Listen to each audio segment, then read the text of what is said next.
एक दो बातें यहाँ पे आपसे कहूँ और वो ये हैं कि अ, दो तीन बड़ी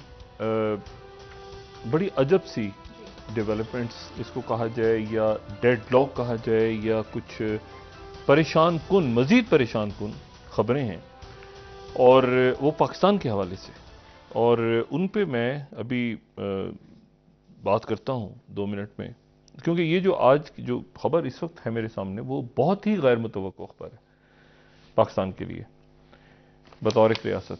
लेकिन मैं उससे पहले ज़रा तुर्किया में जो आज ज़लज़ला आया है उसके ऊपर ज़रा सी थोड़ी सी बात करूं। और ये तो इंतहाई पाकिस्तान समेत पूरी दुनिया में बहुत शदीद इसके ऊपर आप समझें कि अफसोस का इजहार हो रहा है, दुख का इजहार हो रहा है और हम जाहिर है कि दुनिया में लोग और कर भी क्या सकते हैं, इस पे बात भी क्या हो सकती है।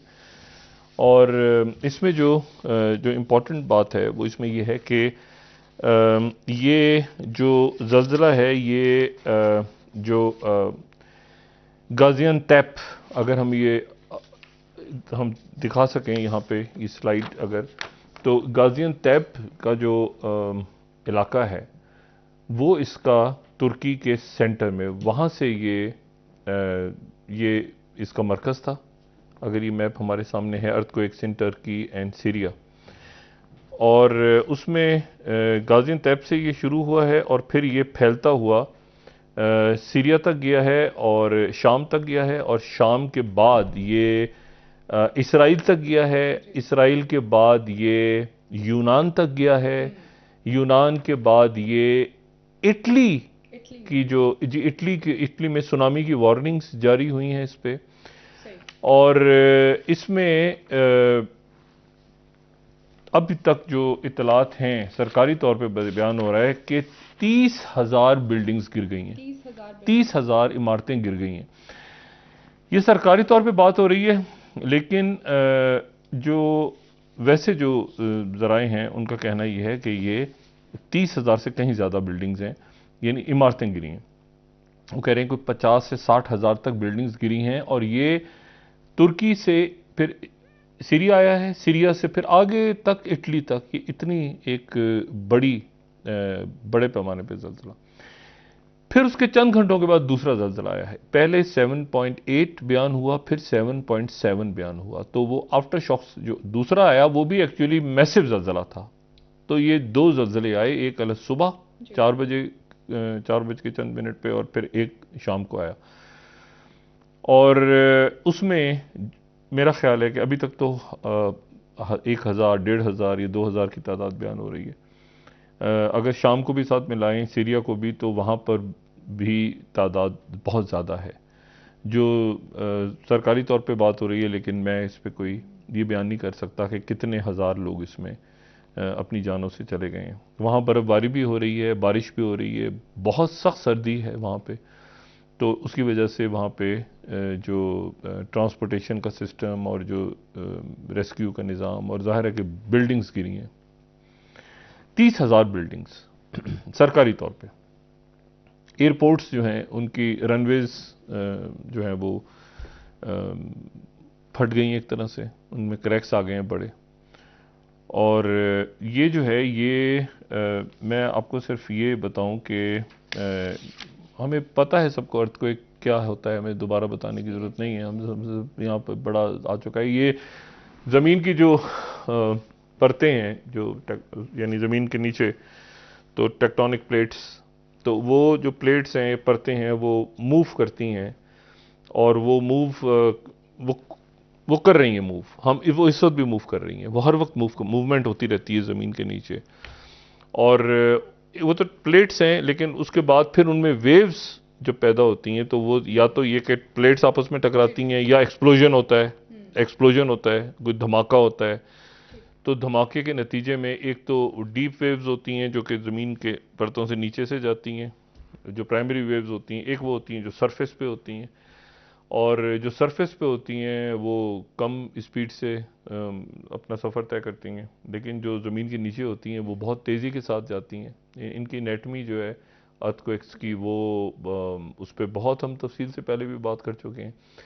लेकिन इसमें जो इम्पोर्टेंट बात ये है कि ये जब दुनिया, जो साइंस बताती है वो ये कि दुनिया जब, ये जिस दुनिया में हम इस वक्त मौजूद हैं, ये आज की दुनिया, ये ऐसे नहीं थी। ये आज से हज़ारों लाखों साल पहले ये ऐसी नहीं थी, करोड़ों साल पहले बल्कि ये ऐसी नहीं थी। यहाँ पे एक ही बड़ा सा ज़मीन का खित्ता था जो कि सुपर कॉन्टिनेंट था, और एक बहुत बड़ा ज़मीन का खित्ता जिसको सुपर कॉन्टिनेंट कहते हैं, ठीक है ना। और उसको हम अगर पिक्चर्स उस ज़माने की जो साइंसदान बयान करते हैं तो उसमें वो पेंगुआ के नाम से एक बहुत बड़ा, और पेंगुआ जो है, और वो पेंगुआ था एक बहुत बड़ा ज़मीन का हिस्सा, और साथ उसके यानी सुपर कॉन्टिनेंट और सुपर ओशन, यानी एक बड़ी सी ज़मीन है ये पीले रंग की, और एक बहुत सारा पानी है। उसके बाद ये हुआ कि ये प्लेट्स आपस में टूटी, तो इस तरह से टूटी कि वो पहले तो जो प्लेट टूटी तो वो बन गया अटलांटिक ओशन, तो उसके नतीजे में यूरोप और अमेरिका अलग हो गया, ठीक, और वो अटलांटिक ओशन आ गया बीच में। फिर उसके बाद जो है वही प्लेट जब नीचे क्रैक हुआ उसमें, तो वो लैटिन अमेरिका और अफ्रीका अलग हो गए, वो इसी एक प्लेट में से ही अलग हुए, ये एक यानी एक प्लेट, एक बड़ी प्लेट टूटी जो जमीनी प्लेट है, टेक्टोनिक, वो तो टूट गई, क्रैक हुई, और उसमें जो है टेक्टोनिक प्लेट्स की जो मूवमेंट्स हुई। और उसके बाद ये हुआ कि वो अब भी, अगर वो जो पहले वो हमने नक्शा दिखाया था, ये सारी टेक्टोनिक प्लेट्स पूरी दुनिया में घूम रही हैं, और हर साल जो है वो यूरोप और अमेरिका का जो फासला है वो चंद सेंटीमीटर ज़्यादा हो जाता है, और अफ्रीका और अमेरिका का फासला भी चंद सेंटीमीटर ज़्यादा हो जाता है। ठीक। तो बयान ये किया जाता है कि चंद हज़ार साल बाद, साइंसदान ये कहते हैं, ये चंद लाख साल बाद ये इसमें ज़मीन और मुख्तलिफ जो हिस्से हैं ज़मीन के और अलग हो जाएंगे, और हो सकता है नए बर आज़म बन जाए, हो सकता है पुराने ख़त्म हो जाएं, ये साइंस कहती है। अब ये जो ये टेक्टोनिक प्लेट्स हैं, देख रहे हैं, अब ये ऐसे ऐसे करके दुनिया में ये मुख्तलिफ जगहों से जा रही हैं। तो एक बहुत बड़ी जो टेक्टोनिक प्लेट है वो उसके ऊपर टर्की है।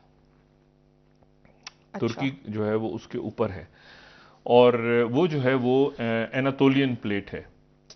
अच्छा, एनातोलियन प्लेट जो है, इसको अगर हम देखें तो एनातोलियन प्लेट ये बहुत बड़ी एक टेक्टोनिक प्लेट है, और जिसके ऊपर पूरा टर्की का जो ये ऊपर की जो लाइन है, एक नीचे है उनकी जो वेस्ट से जो ईस्ट है, और एक ऊपर की लेकिन नॉर्थ वाली जो है ना वो बहुत खतरनाक है। सही। उसके ऊपर इस्तांबुल भी है। अच्छा, ठीक। इस्तांबुल शहर भी उसके ऊपर है, ठीक। और उसमें जो है ये 1939 में पहले एक ज़लज़ला आया, फिर 1999 में ज़लज़ला आया। ये टेक्टोनिक प्लेट्स हैं, और ये जाहिर है कि एक तरफ बॉस्फोरस है, एक तरफ सी ऑफ मरमरा है, सॉरी इस्तांबुल में एक तरफ सी ऑफ मरमरा, एक तरफ बॉस्फोरस है, दरमियान में सिर्फ प्लेट्स गुजर रही हैं।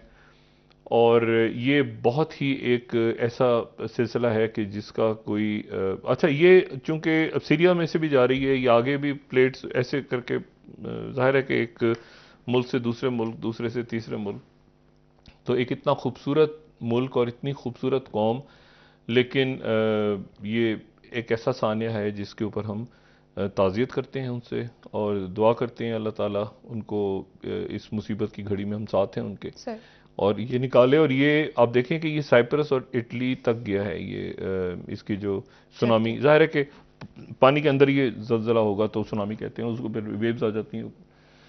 तो अब देखते हैं कि इसका क्या आगे, इसके क्या नताइज सामने, क्या इसकी फिगर सामने आती हैं। और टर्की बड़ी रेजिलियंट, बड़ी मजबूत कौम है, लेकिन ये जिस इलाके में हुआ है, ये वो शहर है जहाँ पे इसके पास ही सीरियन रेफ्यूजीज यहाँ से, सीरिया से यहाँ आ गए हुए थे, तो उनके कैंपों में या जहाँ वो ठहरे हुए थे वो भी सारा इलाका तबाह हो गया। और ये सीरिया का वो इलाका जो कि टर्की के साथ मिलता है, तो उस इलाके में फिर ये वेव्स गई, और वहाँ पर भी लोग, और आपको पता है सीरिया में जंग छिड़ी हुई है, इस वक्त सर्दी है, लोग पता नहीं किस हाल में हैं, मलबे तले दबे हुए हैं। और तमाम दुनिया, उसमें नेटो ममालिक हों या पाकिस्तान हो या अरब वर्ल्ड हो या इंडिया हो या चाइना हो, मतलब दुनिया सारी इस वक्त जो है वो जहाँ जहाँ तक मदद टर्की कर सकती है, इससे कतई नज़र रशिया, इससे कतई नज़र के क्या उनकी मतलब उनके साथ डिप्लोमेटिक रिलेशंस कैसे हैं, तमाम दुनिया बशमूल पाकिस्तान। बिल्कुल सर, इसमें बिल्कुल। जो भी हम कर सकते हैं हम कर रहे हैं। अब इसमें एक तो बात ही हो गई। दूसरी जो बात है मुल्की सियासत के हवाले से, जो मैंने आपसे कहा था ना, गैर मुतवक्को खबर, इंतहाई गैर मुतवक्को। वो गैर मुतवक्को खबर ये है कि आईएमएफ जो है उससे हमारे मामलात बिगड़े हुए हैं। हमें इसको कहने की कोई ज़रूरत नहीं है कि आईएमएफ के साथ हमारे मामलात बिगड़े हुए हैं। और आईएमएफ ने हमसे ये कहा कि जी हम आज जो सुबह उनसे मुज़ाकरात हुए या कल शाम को हुए, तो आज उसके बाद जो सामने बात आई, तो उन्होंने कहा जी आप जो हैं वो अपने मुख्तलिफ अदारों को जो हैं वो आप प्राइवेटाइज़ करें जल्दी। उन्होंने कहा जल्दी आप प्राइवेटाइज़ करें, और प्राइवेटाइज़ करने के अलावा जो है वो उन्होंने कहा कि आप हवेली बहादुर शाह और बलोकी पावर प्लांट को आप प्राइवेटाइज़ करें, और फौरी तौर पे उसका ऐलान, कल तक हमें प्लान बता दें कि कैसे है। अच्छा, ये अब जाहिर है तकलीफ दे चीज़ है। वो कह रहे हैं कि जी आप टैक्सेस लगाएं, इस पर ये करें, वो सारा बिजली गैस आगे पीछे, उन्होंने पूरा, ये नैब क्या कर रही है, एफआईए क्या कर रही है, ये पूरा जो आज जो मरीम नवाज साहबा ने बात की ना कि हम कोई रिलीफ देने के नहीं दे कंडीशन में सकते, नहीं है वो सर। मतलब रिलीफ देना तो दूर की बात है। ये अब जो मैं बात कहने लगा हूँ ना, ये वो कहते हैं ना मेरे मुंह में खाक वाली बात, कि ये अल्लाह करे कि ऐसा ना हो। लेकिन हुआ क्या है मैं आपको ये बताता हूँ। जी। पहले तो ये हुआ ना कि सुबह उन्होंने कहा कि 2 पावर प्लांट्स गवर्नमेंट मान गई कि अच्छा जी हम पावर प्लांट्स की प्राइवेटाइजेशन, उन्होंने कहा निष्पादी स्टील करेंगे। मिल को आप प्राइवेटाइज करने का हमें प्लान बताएं। अब स्टील, ये जो हालात हैं देखें, ये इनको हमें, यानी मैं इसमें ना मुस्लिम लीग नून की हुकूमत, ना ये मामला है ना पीटीआई किसी, ये बड़ा मुश्किल फैसला होता है। ये जो निजकारी है ना कि आप प्राइवेटाइज करें, मतलब अच्छे हालात हो ना, अगर आप फाइनेंशियली बड़े स्ट्रांग हो, मतलब आपके पास पड़े हों कोई 12 13 15 20 25 रिजर्व में। अरब डॉलर, या उससे भी ज़्यादा पड़े हों आपके पास, कुछ 40 50 अरब डॉलर पड़े हों, तो फिर ये होता है कि आप गोल्डन हैंडशेक कर देते हैं मुलाजमीन से। आप कहते हैं कि जी हम आपको मराद मुलाजमतों देंगे। से फारिग कर रहे हैं, लेकिन आपको पेंशन मिलेंगी, और या आपको एक ही दफ़ा गोल्डन हैंडशेक देके इतने लाख रुपए या जो भी आपका है वो हम आपको यहाँ से इसकी प्राइवेटाइजेशन कर रहे हैं, पीआईए हो या जो भी हो अदारे। लेकिन इस तरह नहीं हो सकता कि आप एकदम से, मुल्क में हालात ही ख़राब हैं। अच्छा, वो अदारे खसारा कर रहे हैं, ये भी बात है ना, वो खसारा कर रहे हैं अदारे क्योंकि वहाँ प्रोडक्शन ही नहीं हो रही। तो हम एकदम तो ये नहीं कह सकते ना कि कल से वो अदारा ही बंद हो गया। अच्छा, वो अदारा खसारा इसलिए कर रहे हैं कि वो काम हो नहीं रहा, लेकिन तनख्वाहें तो जा रही हैं लोगों को। तो अब अचानक पता चला कि वो तनख्वाहें भी बंद हो गई इतनी गुर्बत में, तो एक बहुत बड़ा क्राइसिस आ जाएगा।